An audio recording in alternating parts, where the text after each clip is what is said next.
There is something about a window that no other object in the world quite replicates. A door asks you to decide. A door demands movement, commitment, the crossing of a threshold. But a window simply invites you to look, to pause in exactly the place you are standing and see something you could not see before, to witness, without yet having to act, what exists on the other side of where you currently are. And right now, in this moment of your life, something is on the other side, not a vague, distant, uncertain something, something specific, something that has your name on it, something that has been quietly assembling itself in the space just beyond your current view, waiting for the exact moment when you are ready to look up from the difficulty, the exhaustion, the ordinary weight of daily survival, and see it. You may not know what that something is yet. You may have spent weeks or months or even years sensing that a change was approaching without being able to name its shape.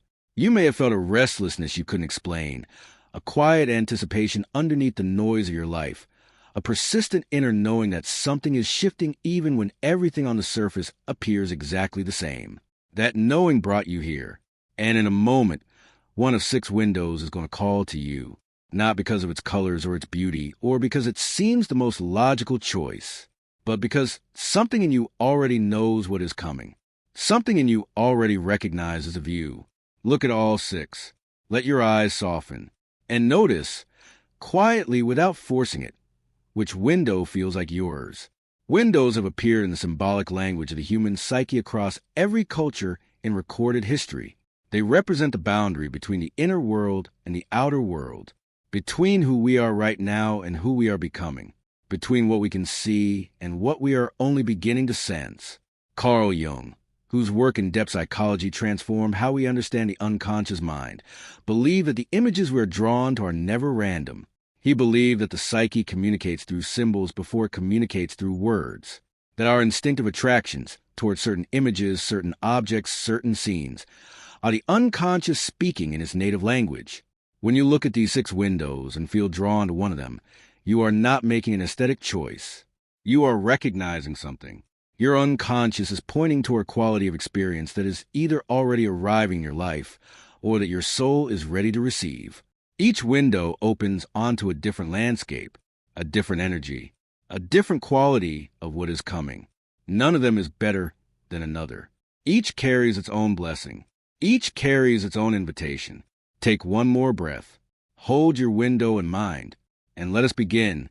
Every step you took in the dark was preparing you for this view. If window 1 called to you, that breathtaking scene of a mountain rising beyond tall pine trees, a still lake reflecting the first gold light of morning, the sky opening into something vast and luminous after what you sense was a very long night, then what is coming into your life carries the energy of arrival. Not arrival in the sense of a destination reached and finished.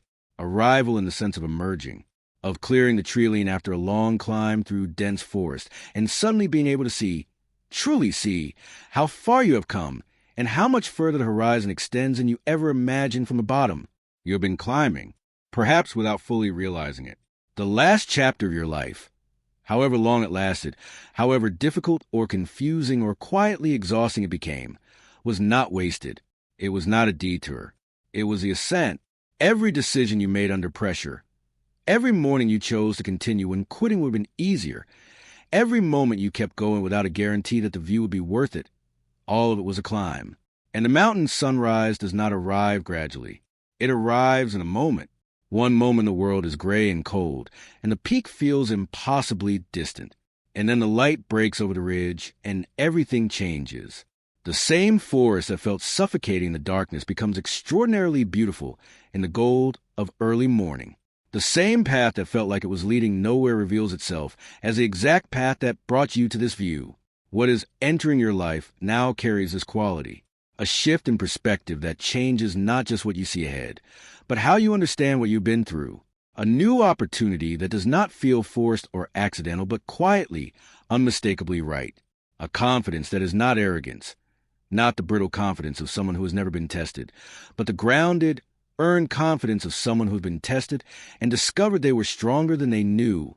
In Jungian terms, this moment corresponds to what he called the integration of experience. the phase in which the lessons of the difficult chapter stop feeling like wounds and begin feeling like wisdom. When the mountain is behind you and the sunrise is in front of you, you do not forget the climb, but it no longer defines you. It has shaped you, and what has been shaped is something you could not have been without it. New beginnings are coming, not the reckless kind that arrive out of desperation, the steady, purposeful kind that arrive because you are finally ready. Opportunities that align with who you have become, not who you were. Recognition, perhaps delayed but arriving.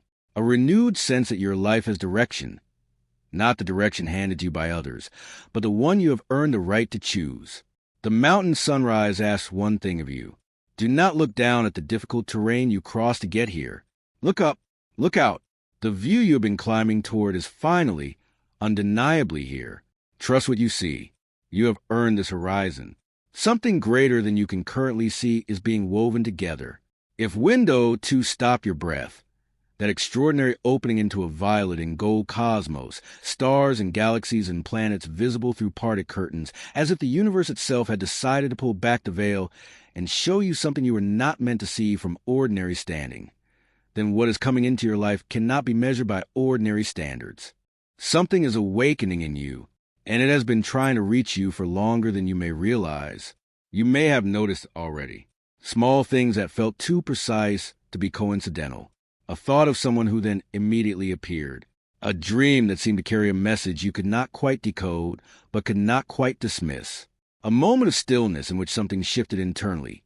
No external trigger, no explanation, just a sudden and unmistakable sense that you are not entirely alone in this, that something is moving through you and around you and toward you that operates according to a logic your rational mind cannot fully capture.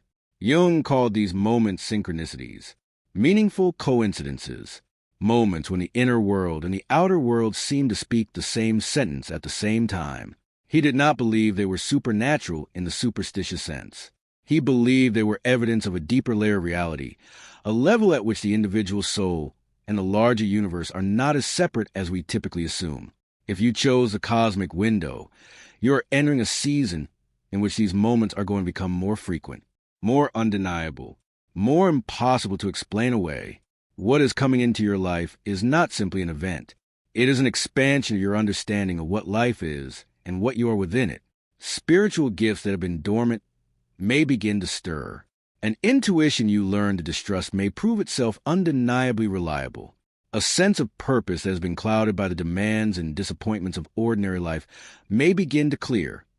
Not because the ordinary life has changed, but because your capacity to see beyond it has deepened. This window also carries a specific invitation that many people find difficult. Release the need to know how. You are someone who senses things deeply, who understands more than you can prove, who has learned to move through the world with more perception than most. And this same sensitivity can become a source of anxiety when the how is not clear. When you can feel that something significant is approaching, but you cannot map its exact arrival. The cosmos does not work on your schedule. What is being woven together for you right now is more intricate, more beautiful, more precisely suited to who you are than anything you could have planned for yourself. The threads are being gathered. The pattern is emerging. Magic is not the suspension of natural law. It is a recognition that natural law is far larger and more extraordinary than we were taught to believe. What is coming into your life is extraordinary. Trust what you feel before you can see it. The stars have been in this arrangement before. They know exactly what they're doing. Your nervous system has been asking for this longer than you know. If window 3 called you home, that soft golden-purple landscape of endless lavender stretching to the horizon, the warm light of setting or rising sun painting everything in tones of gentle, unhurried grace, then what is coming into your life carries the most underrated and most desperately needed gift the soul can receive. Peace. Real peace. Not the absence of problems. Problems will always exist, not the suppression of feeling. Your feelings are real and valid and important, not the performance of okayness that so many of us have been trained to produce on demand, but the actual physical, cellular settling of a nervous system that has been living in a state of tension for far too long. You have been managing a lot, perhaps for so long that you have forgotten what it feels like to not be managing something. Perhaps the baseline of your daily experience has been low-level vigilance, a constant background hum of worry or grief or exhaustion so familiar that you stop recognizing it as abnormal.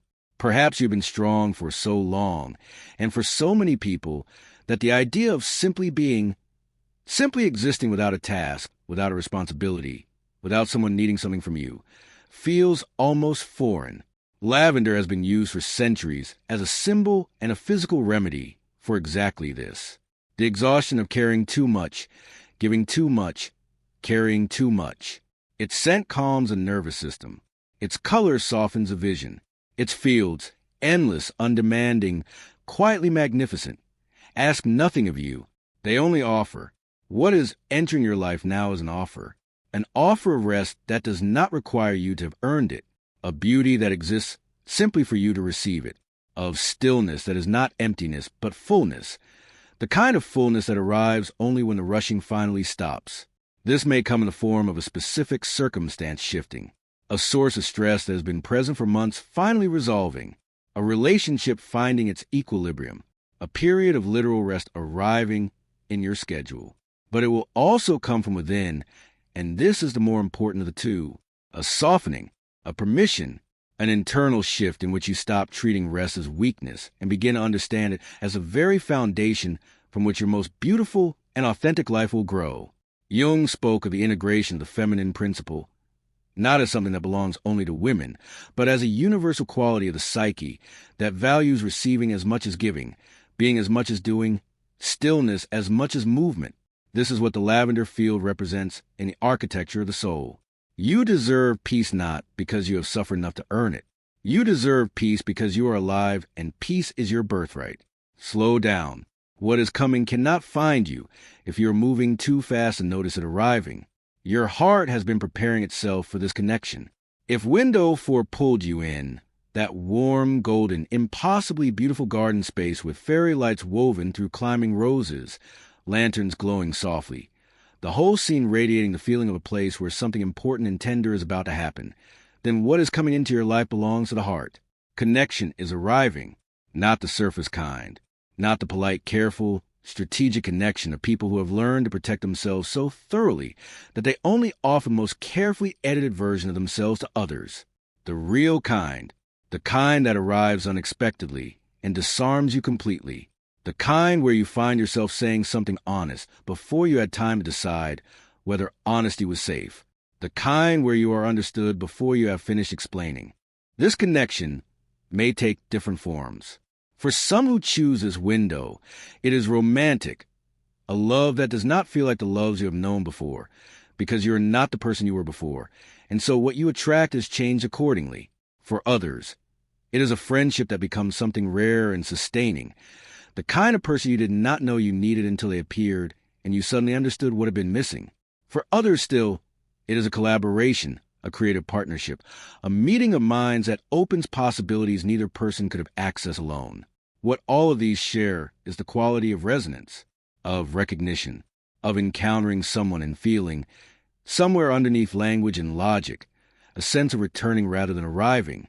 Jung wrote extensively about the significance of genuine encounter, the meeting of two psyches that each contributes something the other genuinely needs, not the meeting of two incompleteness that try to fill each other's gaps, which creates dependency, but the meeting of two whole people who choose connection freely, without desperation, and are therefore capable of something extraordinary together.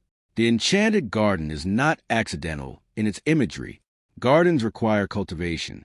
They do not happen by themselves. They require someone who chose, again and again, to tend something even when it was difficult, even when nothing seemed to be growing, even when the soil appeared barren. And they require openness, the willingness to be moved by beauty, to allow something to grow that was not planned, to stay present in a space that asks for your full attention. You have been doing this tending, in your own heart, in your own capacity for love and loyalty and care, even when the people around you did not always see it. Even when the tending went unrewarded or unreciprocated, you kept the garden alive. What is coming is someone who will recognize what you have grown here, who will walk into the garden of your life and see it clearly, who will want to stay. Stay open. Unexpected invitations, unexpected conversations, unexpected moments of genuine warmth are arriving. Say yes to more than you usually do. The connection that is coming cannot find you with your gates closed. The foundation you built in the silence is about to speak.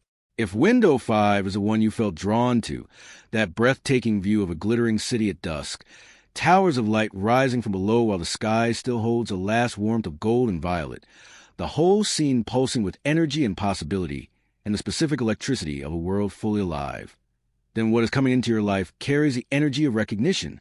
The world is about to see what you've been building. You have been working, quietly in many cases, without the fanfare you perhaps deserved, without the external validation that would have made the difficult days easier. You've been developing something, a skill, a vision, a body of work, a version of yourself that is capable of more than the version who began the journey. And you've been doing it largely in private, largely without guarantee, largely on the strength of your own belief in what you were becoming. This is not a small thing. Most people cannot sustain effort without recognition. Most people need visible evidence of progress to continue. The fact that you have kept building in the absence of that evidence is a form of discipline and faith that deserves to be named directly. Success is approaching. And this is not a vague, aspirational use of that word. In the most practical sense, what you have been working toward is moving closer to becoming real. An opportunity that you did not dare to want to openly, because wanting it to openly felt dangerous. A recognition of your contribution that you stopped expecting, because expecting it started to hurt. A door opening in the direction of a long-held dream that you thought, at certain dark points, might simply never open. The city of lights in this window is not just beautiful, it is functional. Every light you see represents something working, something running, something that someone built, tended, and continued to believe in even through the long stretches of darkness between one dawn and the next. Those lights did not turn themselves on. They are the result of sustained human effort meeting the right moment. Your effort is meeting its moment. Jung spoke of the importance of what he called the realization of the self in the world, the point at which the inner development we have done quietly and privately begins to manifest as outer change, when who we have been becoming finally becomes visible to the world around us. This is a deeply satisfying and sometimes surprisingly vulnerable moment, because visibility, after a long period of invisibility, requires a new kind of courage, the courage to be seen, to claim what you have built, to step into the light without apologizing for your brightness. Do not dim yourself to make this moment more comfortable. Do not undersell what you have accomplished or what you are capable of.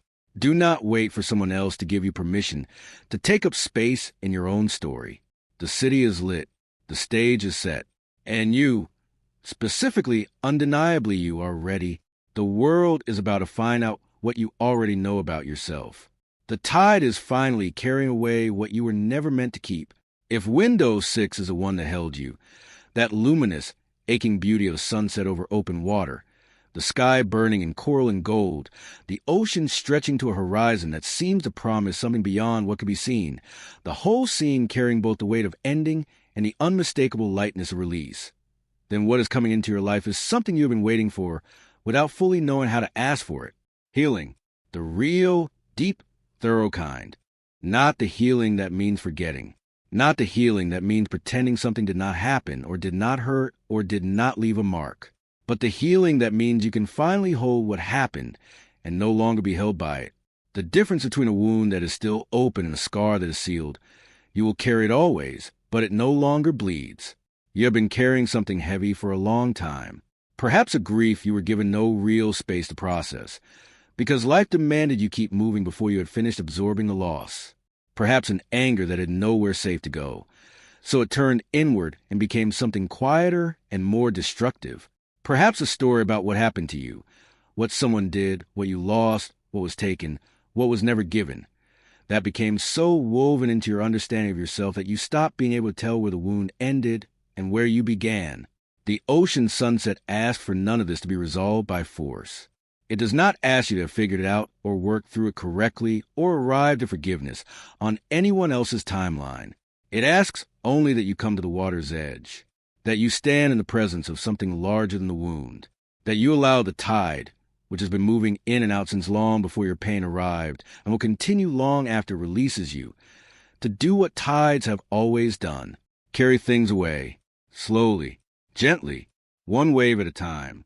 In Jungian psychology, water is consistently the symbol of the unconscious, of the deep, vast, powerful layer of the psyche where unprocessed emotion lives. The ocean sunset suggests that something which has been living in those depths, too heavy and too submerged to be seen clearly in daylight, is finally rising to the surface, not to overwhelm you, to be witnessed, to be released.